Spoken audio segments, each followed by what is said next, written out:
John 1:14. The Word became flesh and made His dwelling among us. Loaded, pregnant with meaning. The Word was born into the world as human. Why did Christmas have to happen? Ba't ba kinailangan pa talaga ng Pasko? Ng pagsilang ng anak ng Diyos? The need for Christmas. Panginoon, salamat po sa diwa ng Pasko. Sa mahalagang kahulugan nito sa aming spiritual life. Nawa, patuloy niyo kaming bigyan ng liwanag para lalo pang lumalim, lumawak at tumaas ang pagkaunawa namin sa kahulugan ng mga pagdiriwang na ito. Be our speaker, our teacher. In the name of your Son, Jesus, we pray with thanksgiving. John 1:1-14 is a theological foundation for Christmas. It's out of the box, revolutionary, even explosive. Sanay na tayo na nababasa, nadidinig ang John chapter 1, kaya wala nang shock value. Pero kung tayo ay first century hearers, tayo ang mga unang generation na nakarinig, nakabasa ng ganito mga katuruan, napakalaki ng shock value. Pag tinignan natin yung konteksto, kalagayan ng paniniwala, ng mga kaugalian, ng mga tao nung panahon na ito'y unang narinig. John 1:1-3, In the beginning was the Word, and the Word was with God, and the Word was God. He was with God in the beginning. Through Him, all things were made. Without Him, nothing was made that has been made. It sounds so simple, lalong-lalo kung sanay na tayong marinig ito paulit-ulit. Pero tulad ng ating sinabi, sa unang nakarinig nito, kagulagulantang ang mensaheng ito. Jesus, who appears at Christmas, is the same Word who was there before creation. Imagine yourself in a Jewish community steeped in tradition, very sure of your traditions, then hearing this. Jesus who comes out of nowhere, questionable pa nga ang kanyang beginning. Even Joseph doubted about the beginnings and origins of Jesus. Pagkatapos sasabihin sa iyo, ang lahat-lahat ay nilikha sa pamamagitan niya at siya'y nandun nang mula pa ang simula at siya ang Diyos na nagsakatawang tao. Blasphemy ang sasabihin mo rito kung ikaw ay sanay sa tradisyon. The word is logos sa Greek, meaning the ordering intelligence of the universe. The ordering intelligence behind all things. The ordering intelligence that holds all things together. And Colossians 1:17 will echo this. He is before all things, and in Him all things hold together. In this statement, in Him all things hold together, you can already imagine and you can really read a lot of quantum physics in it, if you like to look at it from that lens. What holds all things together? Light. And Jesus is light. The Word is God's will and wisdom, expressed and revealed in and through Jesus. Imagine the immense truth of God, of God's power, wisdom, becoming a person. Can you imagine the concentration of energy, of power in a person? The entire cosmos and beyond it contained in Jesus. If you want to see what the mind, the heart, and intention of God look like in human form, look at Jesus' heart and mind. Understand the essence of Jesus or Jesusness, because it is the revelation of who our divine Maker is all about. John 1 is very unorthodox. It is a spiritual challenge to the then dominant religious claims. Dumating si Jesus hindi para makiayon, hindi para purihin ang sistemang umiiral ng panahon na yon, kundi upang salungatin at buwagin ang halos lahat ng kanilang paniniwala tungkol sa may likha. Kaya nga pinatay Kaya nga tinanggihan John relocates the center of God identity away from the temple, away from tradition, to Jesus, a person. Sobrang kagimbal-gimbal. The Word or Jesus created everything. It's a shocker. Kaya sabi ng mga tao, di ba kilala natin mga kapatid niya? Di ba si Maria yung nanay niyan? But sino yan? Ano yan? Para magsabi ng ganyang mga bagay. Yun ang pagkakakilala nila. Shocker yun na malaman nilang, siya ang lahat-lahat? Siya ang anak ng Diyos? Siya ang nandiyan pa? Before Abraham? Before Moses? Talagang hindi sila basta-basta maniniwala, lalo't kung hindi bukas ang kanilang isip. Nasanay na lang kasi tayo marinig yun, kaya wala nang shock value. John 1:4-5, in Him, meaning in Jesus, not in anyone else, was life. This is unsettling. In Him was life. And that life was the light of all mankind. Remember, not the light only of the Jews, but also of all mankind. Another revolutionary idea. To democratize heaven, to democratize God and access to God to all. Well, all along, these people believe that exclusive to them and Diyos.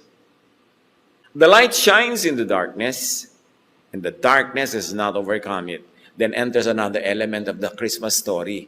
Because Jesus is light, kaya nga may mga Christmas light. But there is the other element, darkness. At para makilala yung light, kailangan ding ibunyag at kilalanin yung darkness.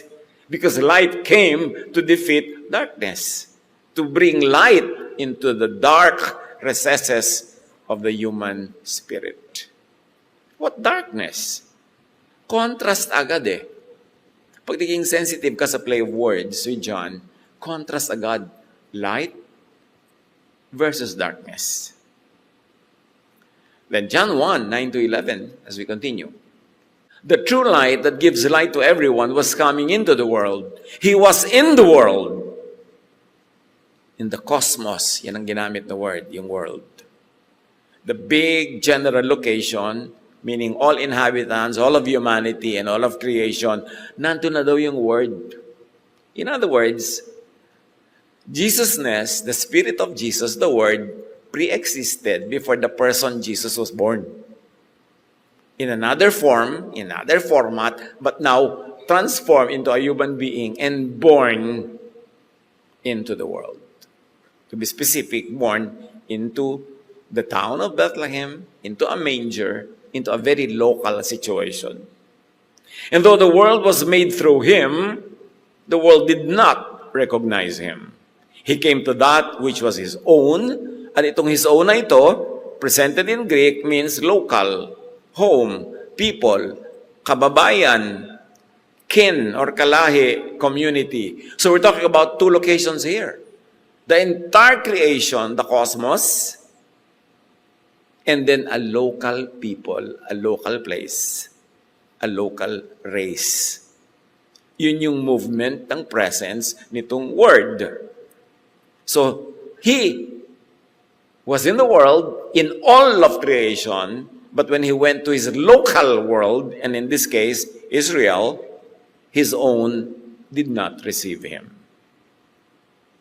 It is important to analyze the differences of those two locales para makita natin yung talab ng ministry ni Jesus. John describes a people who claimed to know God, but who could not and did not recognize God's very presence. John exposes religious blindness. Kaya explosive tong John 1 In the most direct terms. Walang paligoy-ligoy. Diniretso niya, the world was dark, the people were in darkness, And Jesus comes to bring light to a darkened world. A darkened cosmos and a darkened local barangay and a local lahi. Dalawang level of localities. The Word, yet to be called Jesus, was coming for the world in general, the cosmos, and Israel in particular, his own, so-called in the Bible, especially at the early period of his ministry. I like to emphasize early period because very soon, Jesus would clearly expand the scope of his ministry to the world at large, not only to the vicinity of Israel. In fact, what qualities applied earlier on Jesus? He was called born King of the Jews. So akala mo, dun lang siya. A prophet is not accepted in his own home. Yan ang sinabi. He was sent only to the lost sheep of Israel. All of this are in verses that are very clear to us. So the scope was clearly broadened soon enough. Kaya sabi ni Jesus bigla, I have sheep that are not of this fold. Ibig sabihin, hindi ito kasama sa inyo. You will be my witnesses to the ends of the earth. So in-expand yung barangay to the world, to the ends of the earth. Go and make disciples of all nations. So if anybody has any notion that Jesus was exclusive to Israel, no, Jesus said, bring my preaching to all the world. To Judea, Samaria, to the ends of the earth. Sa simula lang siya clear about the people who were in darkness because he referred to Judah and Samaria.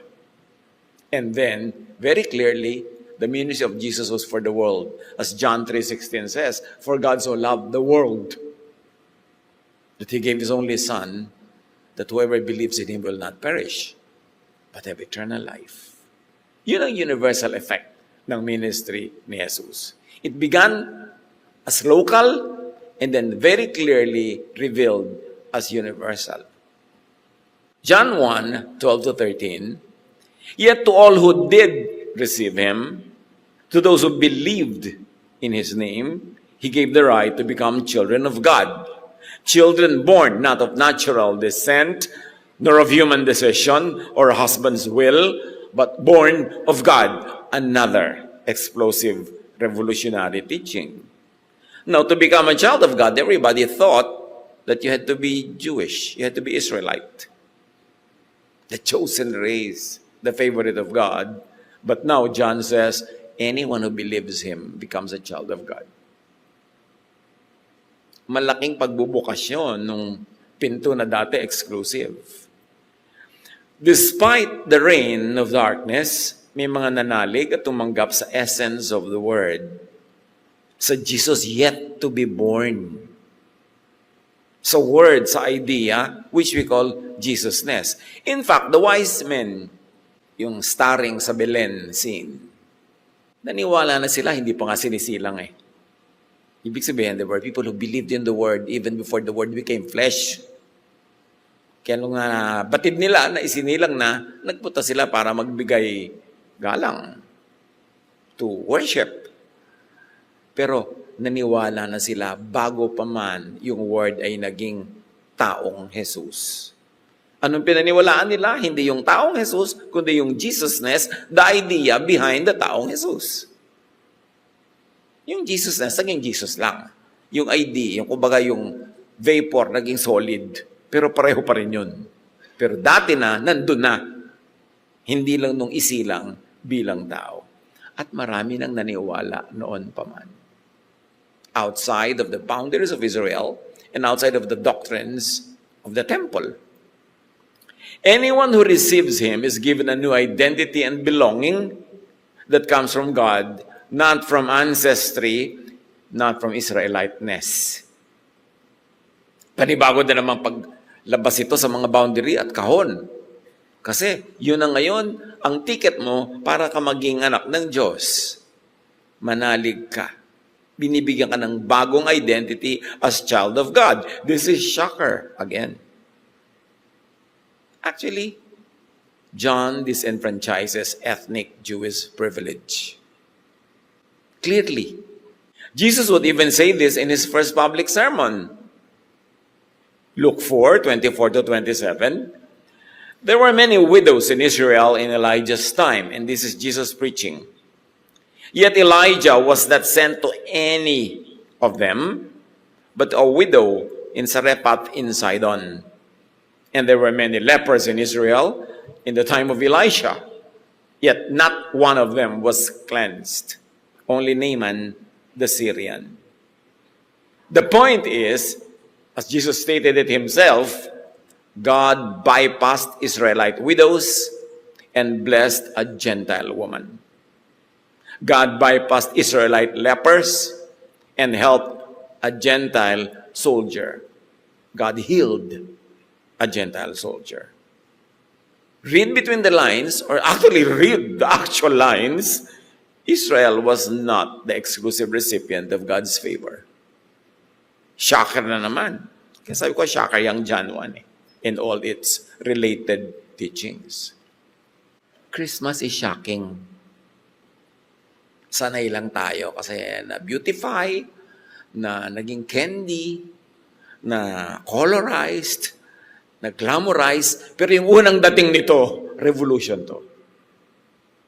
God blesses Gentiles. God blessed everyone who believed in and lived the timeless essence of the Word, which we now call Jesus-ness. The essence, the spirit, the teaching, the character of Jesus. Hindi naman iba yung Jesus-ness kay Jesus. Derivative lang yun. Yun yung mas spiritual, mas neutral and universal personhood of Jesus. Now, the audience understood the message of Jesus very clearly. Luke 4:28-29, all the people in the synagogue were furious. Galit. First public message to ni Jesus, recorded at least. So what did the people do upon hearing this? They got up, drove him out of town, and tried to throw him off the cliff. Unang sermon pa lang ni Jesus, papatayin na nila eh. Baby pa nga, papatayin na eh. Di ba? Sinugod na nga yung Bethlehem para patayin na yan. Kasi ayaw nila ng katotohanan na dala ni Jesus. Na ang pag-ibig ng Diyos ay para sa lahat. Na ang anak ng Diyos ay sino mang mananalig kay Jesus o dun sa idea of Jesus-ness before Jesus-ness became a person Jesus. Gusto nila exclusive sa kanila eh. Kaya gusto nilang patayin. Their solution, kill Jesus. Therefore, kill the idea agad. This is Jesus' first recorded public theological message. God's grace is not exclusive to Israel.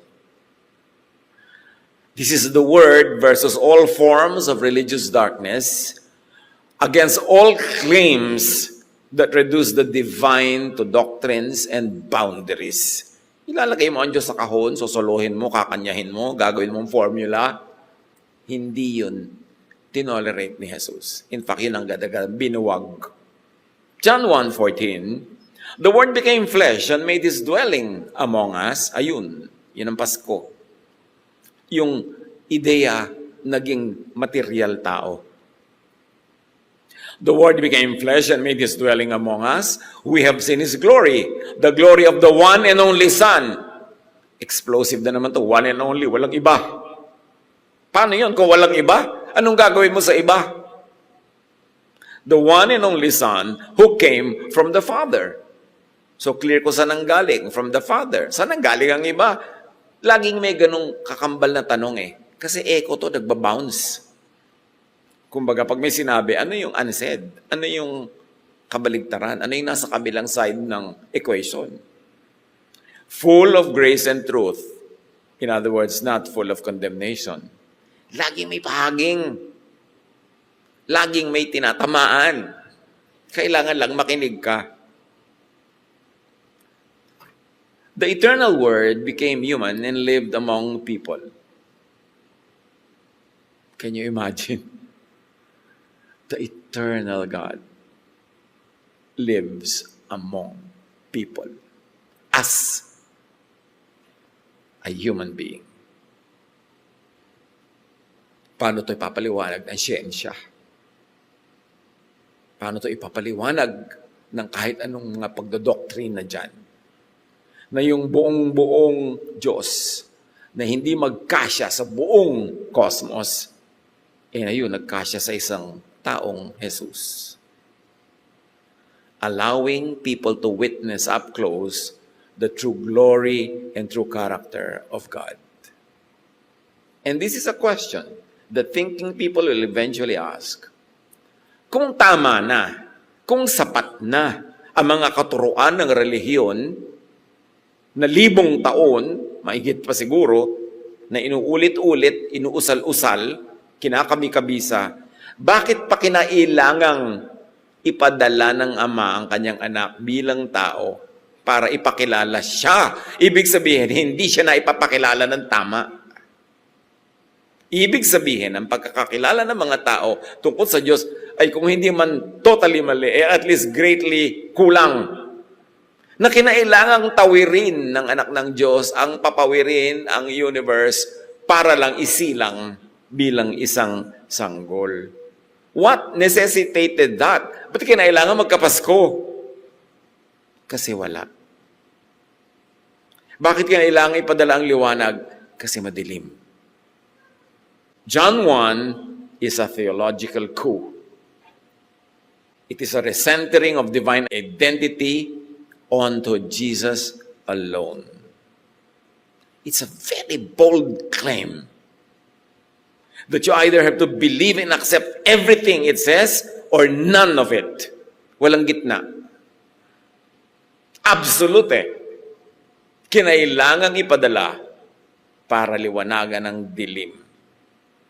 John 1 is a critique of inherited religious certainty, of religious dogma, of religious orthodoxy. Because the moment Jesus was born, and John explains the meaning of this birth, it is very unorthodox.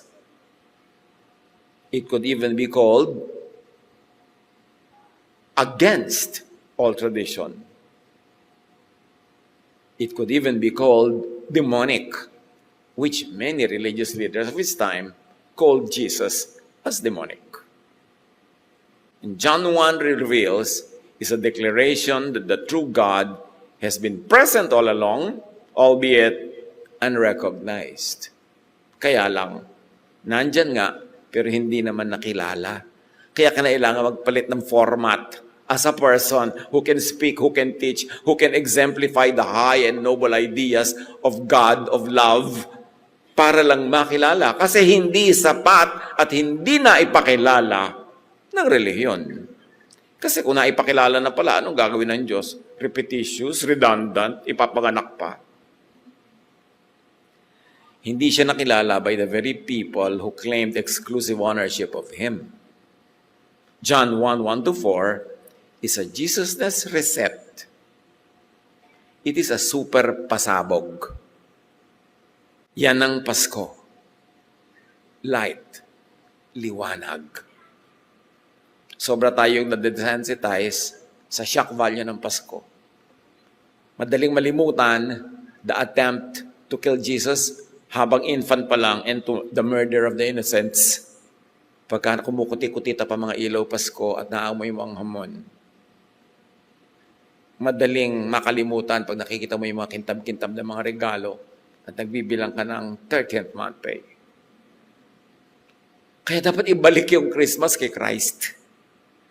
Kailangan natin maintindihan, ano ba to? Why all the fuss? Tapos yung iba kukontrahin pa ang pag-celebrate ng Pasko.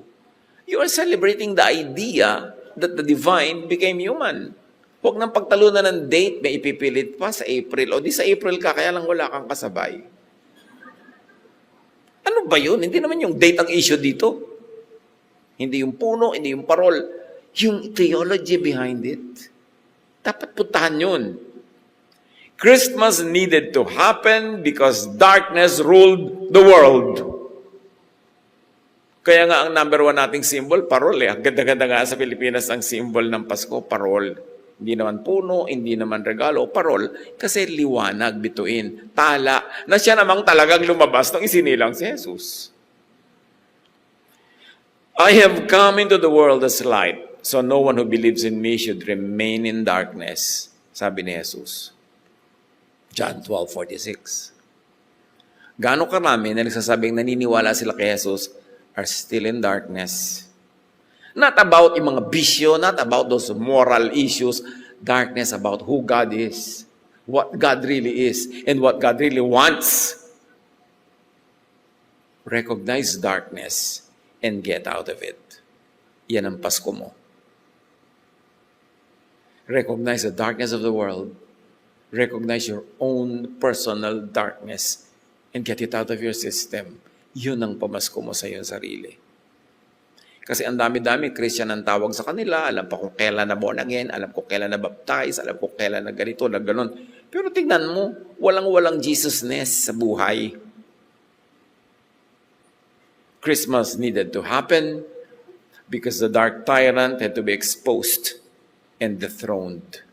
Merong kailangan kilalanin na kalaban at kailangan yung pababain sa kanyang kinukubkob na trono na hindi naman kanya. Jesus says, now, the ruler of this world will be thrown out. Merong ruler of this world. Kailangan kilalanin at kailangan hindi payagang patuloy na mamayagpag. Recognize, expose, and expel the dark ruler of this world. Christmas needed to happen because the people needed truth and freedom. You will know the truth, and the truth will set you free. Jesus is truth. When you know Jesus, you will be set free. In other words, without and before Jesus, you are not free. No one is free. Anong klaseng freedom yun? Siyempre, hindi naman yun political. Hindi lang yun ethical. Hindi lang yun sectarian kind of freedom. It is a spiritual freedom to be like the divine, as you were made after receiving Jesus. Yan ang talagang pamasko. Freedom. Bigay ka ng bigay ng pamasko sa mga tao around you, ang unahin mo, bigyan mo sila ng freedom. Huwag mo sila kontrolin. Siyempre, yung mga bata, iba yun, formative, tinuturuan mo. Pero dumadating ang point na unti-unti mo binibigyan ng mga tao ng freedom to be themselves, not to be a carbon copy of yourself. The dark ruler is thrown out when light exposes lies, when people see clearly, and when truth breaks bondage. Ang tunay na tumanggap na ng regalo ng Pasko ay hindi na alipin. Hindi nabubuhay sa takot. Hindi nabubuhay according to rules sa takot-takot siya ma-break. Mayroong certain freedom that is enjoyed. Although, of course, you still observe decent demeanor and you still observe decent human and civilized rules. Pero hindi ibig sabihin na lagi kang, pag nagkamali, takot na takot, lagi kang nangangamba, lagi kang guilty, at pinapagilty mo rin ang lahat ng tao. Dahil hindi yan freedom. You are the light of the world. Let your light shine before others. Jesus locates light right in and within believers. Can you imagine what this means? Jesus says, you are the light of the world. Huwag kang nakaasa kung kani-kanino, kung saan-saan, sa mga institusyon, dahil binigyan ka ng Ama sa pamamagitan ni Jesus ng direct access to the light. Pwede kang magliwanag sa kalooban at ito'y mag-emanate from the kalooban to labas, sa loob at labas, pero napakahalagang maunawa kung paano nangyayari yon. Hindi ka dapat lagi nakaasa sa iba. Ang bawat isa ngayon ay may direct access to the divine.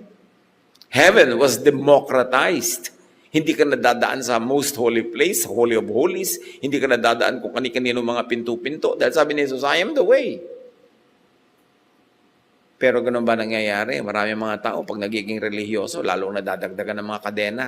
Lalong dumadagdagan ng mga nakasarang pinto na kahirap buksan. Kung takot-takot na panghihimok, pakiusap at pagluha ang gagawin mo para ka magtangkang pagbuksan.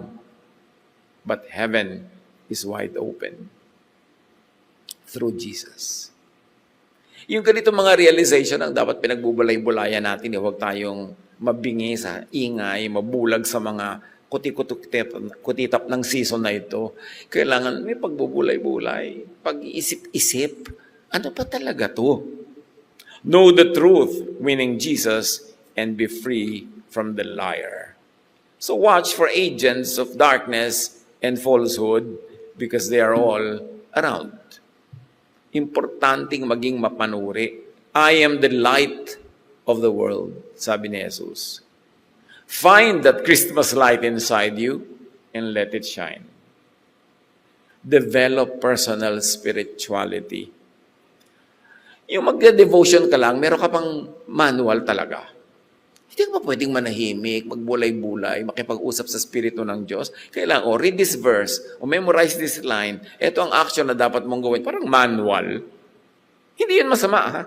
Pero hindi ba pwedeng makagawa ng sariling pakikipagniig sa may kapal? Diretso. In your terms, in your language, in your time. Find that Christmas light inside you and let it shine. Find that kingdom inside you and share it with the world. Paano lumalaganap ang kingdom of God? Pag yung Espiritu ni Jesus ay nananahan sa mas parami ng paraming mga tao. Hindi pag dumadami ang official membership ng isang relihiyon, kundi dumadami ang mga taong lumalaya from darkness, nagkakaroon ng freedom, at nag-evolve ang kanilang spirit to become more and more like Jesus.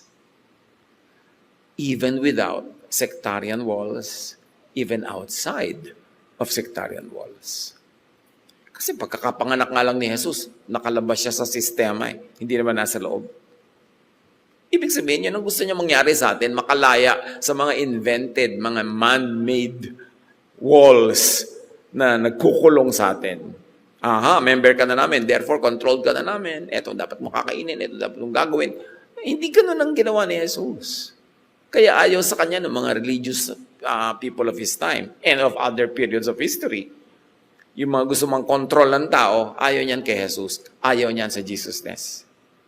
John 3:19. Light has come into the world, yet people love darkness instead of the light, because their deeds were evil.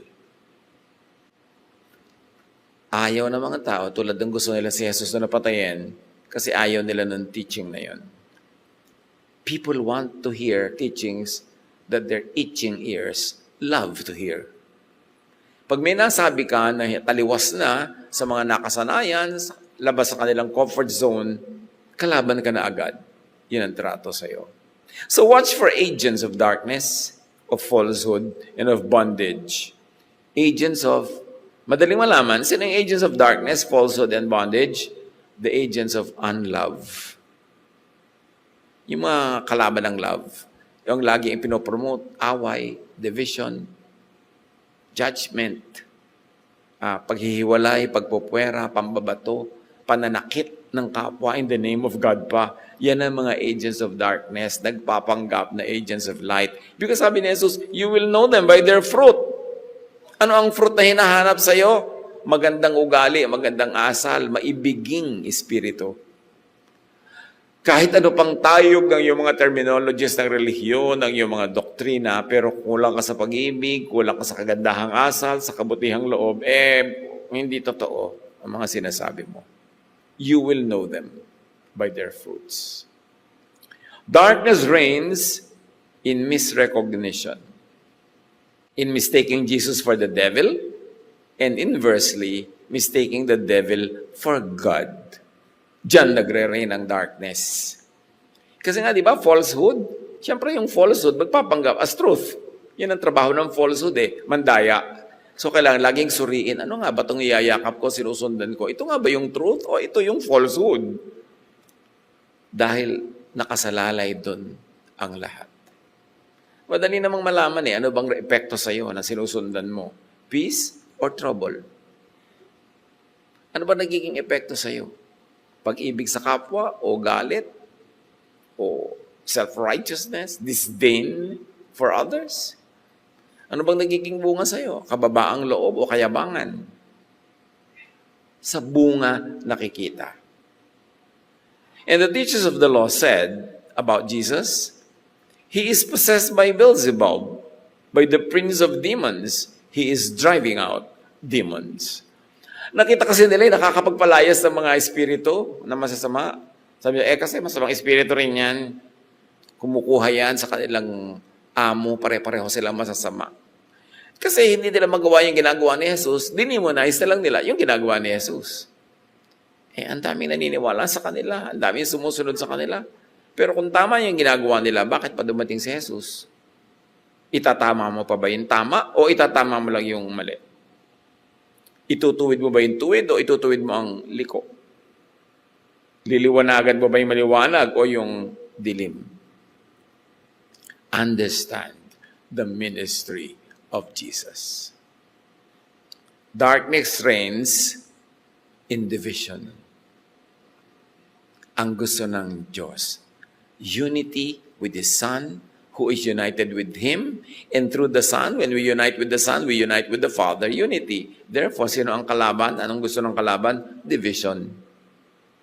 Yung mga divisive devices, mga divisive teachings, divisive methods, is not of God. Ang goal kasi ni Jesus is unity in love. When love reigns in people's hearts, the more and more people are reigned by the love of God, the more and more the world is won for Jesus. Hindi yan nadadaan sa dami ng membership ng isang relihiyon na walang katapusang contest at religious wars. Dapat maghari ang Diyos sa lupang ito at ang paghahari niya ay sa mga pusong maibigin. Natutong tanggapin ang pag-ibig ng Diyos at natutong ito rin ang ibigay sa kapwa. This is the reign of God. This is the kingdom of God in us. So beware of teachers who call the works of Jesus demonic. Nauna na yung mga teachers of the law noon, mga Pharisees, tinawag na nila si Jesus na demonic. Nothing new about it. Isa pa, to call so many things unclean, unholy. Nung si Pedro ay kinausap ng tinig mula sa langit na kainin mo ang mga yan. Sabi niya, surely not, Lord. Peter replied, I have never eaten anything impure or unclean. Sabi ng tinig, do not call anything impure that God has made clean. In other words, impure yan sa inyong religious teachings. I'm telling you, it's clean. Eat it. So, ang laki ng pagkakaiba na itinuturo ng Ama sa langit at itinuturo ng mga ama-amahan dito sa lupa. It's an issue of unclean versus clean. It's a major theological shift. Kaya si Jesus, sabi niya, it's not important what gets into the mouth, but what gets out of it. Ang busi-busisi nyo kung anong pwede nyo kainin at hindi. Pero ang mga lumalabas sa mga salita sa inyong mga bibig, ang dudumi, ang sasama, full of hatred, self-praise, full of selfishness and bitterness. Sabi ganon, ang atupagin ninyo ay yung mga salitang lumalabas sa inyong bibig kaya sa pagkain pumapasok dito dahil lalabas din yan sa ibang bahagi na inyong katawan. Major shift yon. Kasi among the Jews, napaka-major issue ang pagkain. Anong pwede kainin, anong hindi pwede kainin. Tapos sabi ni Jesus, it's not important what gets into the mouth, but what gets out of it. So tell me, dumating ba si Jesus para sang-ayunan at palakpakan niya ang sistema ng panahon niya o para ito sa lungatin at ituwid? The light shines in the darkness and the darkness has not understood it. Hindi na unawaan. Darkness does not understand light or Jesus or the Word. So, madaling malaman agad kung nasa darkness, ba't ba hindi mo maintindihan ang simpleng-simpleng idea ni Jesus? At ipinipilit mo yung mga idea ng mga Pharisees. Bakit hindi mo tanggapin yung kay Jesus? Siya naman yung anak ng Diyos. Siya yung Savior. Siya yung kinikilala nating Lord. Bakit pag may contest between what Jesus says and what the Pharisees say, nando ka na naman sa mga Pharisees. Tapos sasabihin mo, follower ka. Panay Merry Christmas mo dyan. He was in the world, but the world did not recognize Him. Temples existed, yet presence was unseen. 5 beses nagdadasal maghapon. Pumupunta pa sa templo. Tapos sabi ni Jesus, you want to pray? Go to your room. Hindi naman niya sinabing go to the temple. Go to your room. Close the door. Pinasara pa. Para hindi ka masilip ng mga nag-check kung ano pinagpe-pray mo, paano ka mag-pray, etc., etc. And pray to your Father in secret. Gaano karaming tumutupad dito sa utas ni Jesus? Pray to your Father in secret. Tapos magpe-pray, talagang nakabuyang-yang sa mga plaza ng bayan, sa mga kung ano-anong mga pagkalalaking mga venue. Iyan ba sabi ni Jesus or not? Come on, simpleng-simple lang naman eh. Hindi masama yung mga prayer na yun, ha? At hindi natin binamasama. Pero dapat yon balance by or at least pinangingibabawa ng personal, private prayer in obedience to Jesus. Kasi pag personal yung prayer mo, doon kayo nagkakanda pagniig ng Diyos. Nagiging very personal yung correspondence. Hindi a-attend ka ng prayer, tapos nakalista na sa bulletin board, lahat ay ipagpe-pray nyo. Yung may nag-decide, ito ipagpe-pray natin, ganito, ganyan, ganyan, ganyan. Pagka may mga public events, sabi ko, yung prayer leader, 3 minutes ka, 3 minutes kayo, kailangan ganito, ganon. Scripted lahat. Nothing wrong with it if spirit-led yung nagawa ng script. Pero still, hindi pa rin yun ang turo ni Jesus. Hindi masamang gawin, tulad ng hindi naman nagturo si Jesus na maggisa ka, pero nagigisa ka, hindi naman yun masama. Pero huwag mong mamimiss yung tunay na turo niya. Doon ka mag-focus din, lalo na. Kasi may nagaganap na maraming himala pag nakikipagniig ka sa Diyos personally. Without performance, without pa-impress, or without pa-sacrifice. He came to His own, but His own did not receive Him. Let's clarify. To what land or people Jesus was first and specifically sent? Sabi niya, I was sent only to the lost sheep of the house of Israel. Luke 13:34, Jerusalem, Jerusalem, how often I wanted to gather your children as a hen gathers her chicks, but you were not willing. This is Jesus speaking of Judah and Israel as His own household rejecting Him. So ito yung sinasabi nating barangay, yung mayroong universe at may barangay. Talaga ang unang tinuko yung barangay ng Israel and Judah. Isaiah 9:2, again referring to the same people, the people walking in darkness have seen a great light.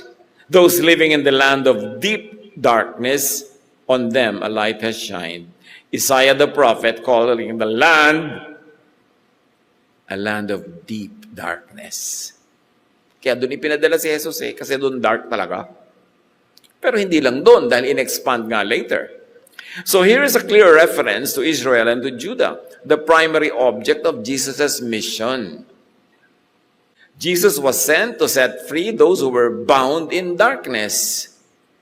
Jesus Himself makes an early distinction. Sabi niya, do not go among the Gentiles or enter any town of the Samaritans, not because God doesn't love them. Sabi, go rather to the lost sheep of the house of Israel, kasi sila yung nasa land of darkness, according to Isaiah. Unahin sila. Kailangan silang mapalaya sa lahat ng nakatali at nakagapos at nagkukulong sa kanila. In time, Jesus would broaden and clarify the scope of His ministry, the whole world. So hindi yun nanatiling laging exclusive. You will receive power when the Holy Spirit comes on you, sabi niya sa mga disciples, and you will be my witnesses in Jerusalem, in all Judea, and in Samaria. Okay, na-check na yung dating original intent. And to the ends of the earth. Salamat na lang, nakasali tayo bigla. Dahil kasali naman from the beginning. For God so loved the world that He sent His only Son.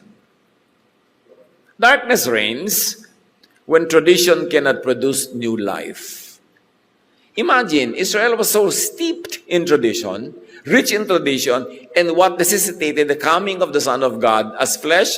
Because this tradition does not produce new life. Jesus comes as life because they were dead. Darkness reigns because humanity has lost its true reference point. And the true reference point is God or God's essence, which is love. And religiosity has lost its center point of love, and it went into legality, into ethnocentrism instead of loving humanity. Religious systems existed, but true light was absent. That's why Jesus had to come as light. Christmas becomes necessary because the world cannot self-heal. Because the world cannot be healed by usual religiosity. It had to be revolutionized, brought out of the box. Kaya pasabog ang Pasko. The Most High reclaims creation and humanity through the birth of Jesus. John 1:5, the light shines in the darkness, and darkness has not overcome it. As it had overcome everything else before Jesus, now darkness does not overcome the light of Jesus. John 1:14, the Word became flesh and made his dwelling among us to reveal what religion cannot fix. Kasi if religion can fix everything, why bother the Son of God to be born and to even die? The divine now dwells among peoples. Can you imagine the divine that fills all of creation now living among people? And not only living among people, because the doctrine of this incarnation will even be developed by Paul and by the other writings of other leaders later, that it would be very clear that now the divine does not only live among people, has not only pitched his tent among the community, but has also lived inside the hearts of true believers. To the point that Paul would dare to say, you are now the temple of the living God, replacing the stone temple. Because now, you are the temple of the living God. So can you imagine how revolutionary this is? What will you say if you were the administrator of the temple? Ha? Lumipat na? Sa bawat isang mananampalataya, ang tahanan ng Diyos. Paano na yung bato? Kaya sabi ni Jesus, nung sinabi sa kanya ng mga disciples, ang gara naman ang temple natin. Sabi ni Jesus, matitibag lahat yan. Walang matitira ni isang bato on top of another. And you know why not? Because God is making the heart of believers His temple. Kaya sabi ni Jesus, pray alone. Kasi daig pa niya na nag-pray ka sa temple. Kasi ang puso ng mananampalataya na ang temple. Kaya revolutionary talaga. Very important to understand. The light gives a new way for people to becoming children of God. Dati, to be a child of God, you have to be biologically born to Israel. Yan ang paniniwala nila. Pero sa John 1:12, to all who received Him, He gave the right to become children of God. This is identity through grace and truth, not through racial or family lineage, not through religious formula or church membership. Transcendent ito pag nananalig ka sa Espiritu na dala-dala ng Panginoong Yesus at yun ay pinaniwalaan mo, tinanggap mo, you become a child of God. Walang kinalaman ang iyong lahi, ang iyong bayan, ang iyong political affiliation or sectarian affiliation. Christmas is God's direct intervention into a failed system. Christmas had to happen. Luke 17:20-21, once on being asked by the Pharisees when the kingdom of God would come, Jesus replied, the coming of the kingdom of God is not something that can be observed. Nor will people say, there it is, or here it is, because the kingdom of God is in your midst. It's within you, is in you. All of the shades of meaning are in the various Gospels. Imagine. Hanggang ngayon, tanong pa rin ang tanong ng mga tao, when will the kingdom of God come? Tumating nagtagal-tagal na eh. Bakit ka ba patuloy na pinag-aabang para susunod-sunod ka doon sa mga leader? Pero sinabi na, the kingdom of God is in you. Ba't kung saan-saan ka naghahanap? Kailangan mo ba talaga mag-pilgrimage? Kailangan mo talaga magdasal doon sa paanan ng bundok? Kung saan man bundok-bundok yan? Ikaw na nga yung ginawang temple. The kingdom of God is in you na nga. Magbabayad ka pa na. Gagawa ka pa na ng mga biyahe-biyahe para mag-pilgrimage. Ngayon, kung gusto mo kasi mag-excursion, di sige, wala namang pumipigil sa'yo. Pero hindi ko kailangan magpunta sa anumang specific lugar para magdasal. Because the temple was democratized, even brought into you. It's not where out there. Christmas moved the kingdom of God into the world at large. Then into the community of believers. Then into the human hearts, into people through the incarnation and ministry of Jesus. Iba-ibang level, degrees ng presensya ng Panginoon. The true light entered the human condition, enabling an inner birth and internalizing the kingdom. Kaya sa ating mga pagsasayaw, which are very outward, masyadong sensual, sound, light, amoy, lasa, lahat, dapat malampasan natin yon sa pagbubulay-bulay para marating natin yung heart of the gospel. The reason for Christmas. The Word became flesh. The divine presence relocates right into human life. Grabing relocation yun, ha? From a faraway heaven and from a distant temple na hindi ka pwedeng pumasok sa mga maraming mga bahagi nun, hanggang labas ka lang, right into your heart. Dapat talaga ipagdiwang. This is big. The kingdom is accessed through an inner birth produced by Jesus' revelation. Kaliwanagan na dinadala ni Jesus. The kingdom is accessed through being born again, an inner change, a change of your spirit, a change of your configuration, and if you like to go quantum, a change of your frequency, a change of your wave, a change of your energy, that you enter the portal into the divine circle. The Father, the Son, and now kasali ka. Can you imagine that? Jesus redefines and defines kingdom as spiritual and internal, as communal, not national. It is internal. Jesus' birth enables a divine presence to live in you. Kaya kami eternal life. Because when you accept the Lord and you believe in Him, the Spirit of the Divine becomes one with your spirit. Pag namatay ka, yung life ng Divine na magdadala sa iyo sa life, hindi mo kayang kaladkarin yung life ng Divine to death. You have become one with Jesus na. Paano ka pa mamamatay?